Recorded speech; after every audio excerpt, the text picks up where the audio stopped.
Explore the beauty of Nashville with Jody's Journeys, May 29th through June 2nd. Join Jody Griner, your travel guide, and explore the treasures of Nashville. Contact Jody Griner at 641-660-6417. This tour only holds 50 seats. Demand is high. Secure your spot now. Call Jody's Journeys at 641-660-6417. Again, Jody's Journeys is going to Nashville, May 29th through June 2nd.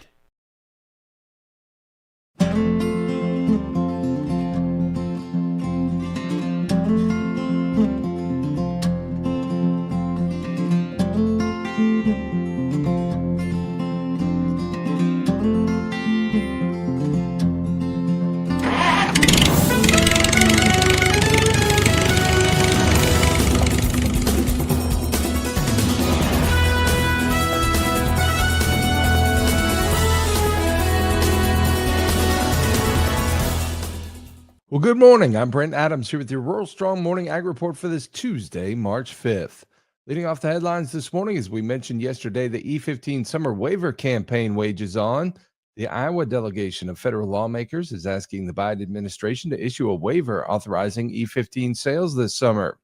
The letter underscores the geopolitical significance of immediate, uninterrupted access to E15 and its importance for Iowa drivers and individuals along the ethanol supply chain.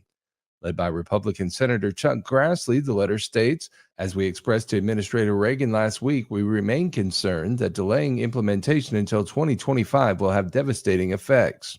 The delegation previously addressed the issue with Environmental Protection Agency Administrator Michael Reagan last week. Last month, the EPA approved a petition Iowa Governor Kim Reynolds filed in 2022 alongside 7 other Midwestern states permitting year-round nationwide E15 sales. However, the EPA's recent authorization won't take effect until 2025.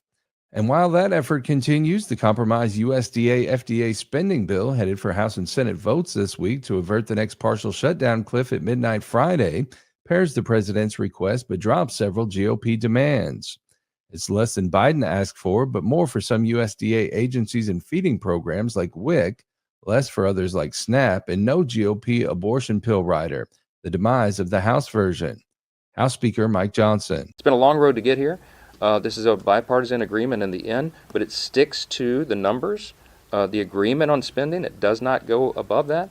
It will increase a bit, defense spending, but there will be real cuts to non-defense discretionary spending. Almost $3 billion less than the president's USDA-FDA ask, including small cuts from fiscal year 23 to FSA, NRCS, APHIS, and the Ag Marketing Service, but more for FSIS meat inspections and emergency loans due to higher interest rates. There's $90 million for Reconnect Broadband and more for child nutrition, but no USDA pay hikes or new major DC hires. While foreign buys of U.S. farmland get better tracking and USDA secretary involvement.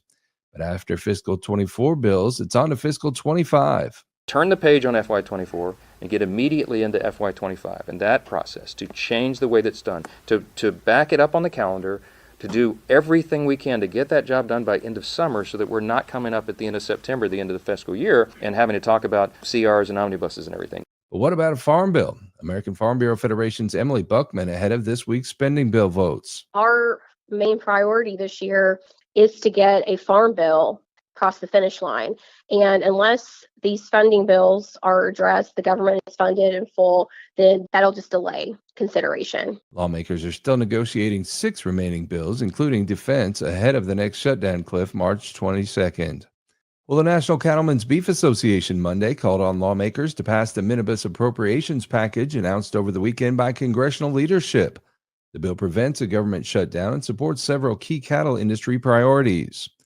NCBA President Mark Isley says while the legislation is not perfect, it advances a number of priorities important to cattle producers, including critical investments in electronic animal ID tags for producers and strengthening oversight of lab-grown protein. The U.S. Department of Agriculture is crafting a rule requiring electronic ID tags instead of existing metal tags on certain classes of cattle moving interstate. This change is designed to facilitate faster traceability in case of a foreign animal disease outbreak in the United States.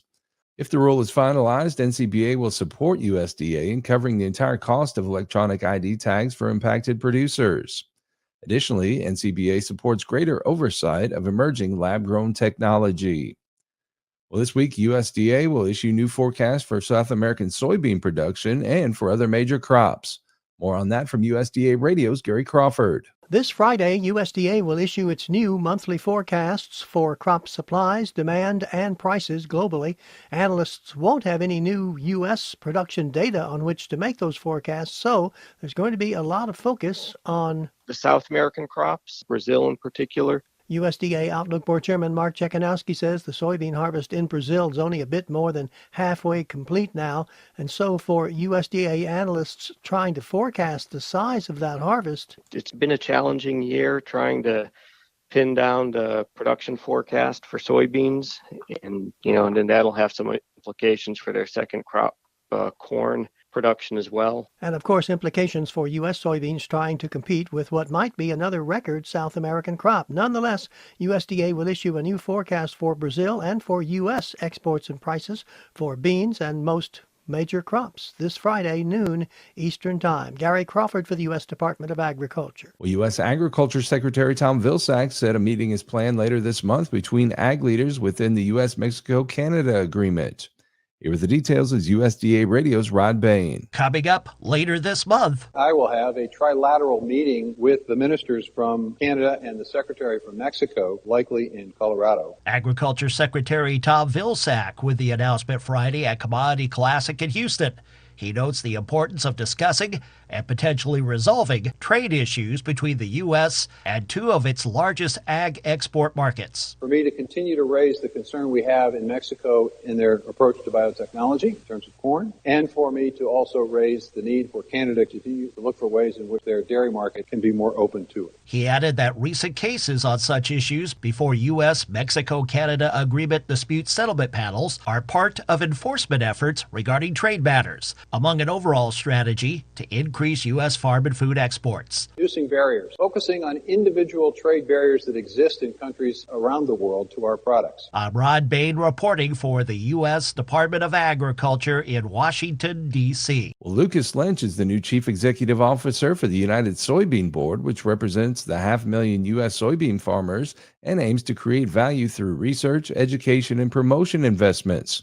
He's excited about the new role and feels his background has prepared him well for leading the board's 77 farmer leaders across 30 states. First off, I'm just very thankful to be in a role like this, from a family farm in South Dakota, studied at South Dakota State University in agriculture, undergraduate there and a master's at University of Minnesota, Carlson School of Business. But more importantly, I've had the opportunity to lead in the last number of years, most recently as executive vice president, part of the national leadership team at Dairy Management Incorporated. And then prior to that, I worked as the CEO of Midwest Dairy, which is the state and regional system of dairy checkoff. And probably most important launching point was serving as South Dakota Secretary of Agriculture from 2013 to 2016. Lynch says there are opportunities ahead for U.S. soy. The great thing is when you're a CEO of an organization, it isn't about me. It's about the board. It's about the farmer. And I trust the farmer voice. And the farmer voice and leadership of our volunteer board of directors has made investments critical to innovation. With over 1,000+ products in the marketplace today, from turf to tires, you name it, everything in between, the innovations seem to be endless. And that's fantastic for driving not only volume, but the most important part of that is value. We can talk about having a global marketplace, but getting access to that global marketplace is essential. And when we've done studies in the past on the Mississippi to make sure that we've got the right kind of locks and dams and capacity to get our crop to market, that research that's checkoff funded has led to many additional dollars flowing in and making the critical investments for the future. He talks about priorities for USDA and its board of directors. Sustainability, it's not just a catchphrase, it's in everything that we do. And when the board of directors is talking about the future, it's connectivity, it's innovation, but it's also making sure that we've got the quality from the farm all the way through to the supply chain. You can raise a soybean, but is the quality of that soybean at the highest that it can be? The protein of tomorrow and to meet the demands in the marketplace are critical. And probably one of the most important critical parts of that is our energy as well as our livestock. A lot of folks think of soybean and think of soy diesel, biodiesel, renewable diesel, but at the end of the day, our largest customers are poultry and livestock. We need to make sure that we're moving that that meal that we produce in this country right through the value add of our animal agriculture. You can keep up with the latest news from the United Soybean Board at unitedsoybean.org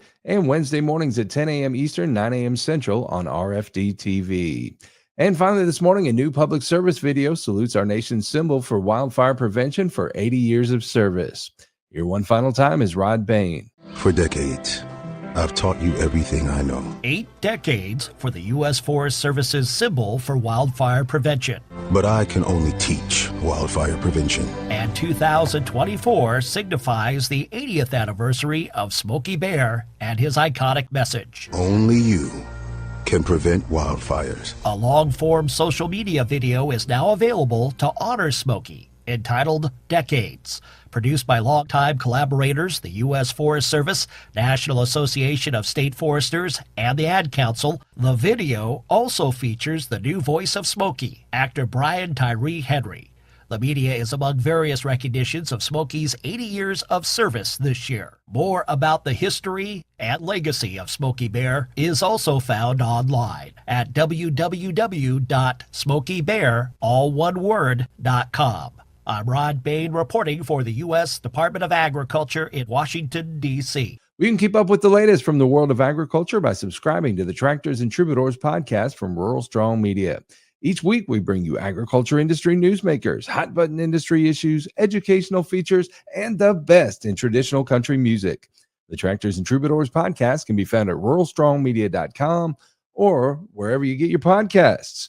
We also invite you to join us daily on Rural Strong Radio, our 24/7 streaming radio station found at ruralstrongmedia.com or the Live 365 streaming radio app for your mobile device. Each day, we bring you our award-winning agriculture programming, as well as the best in traditional country music, mixed in with a little bluegrass, western swing, southern rock, and inspirational music.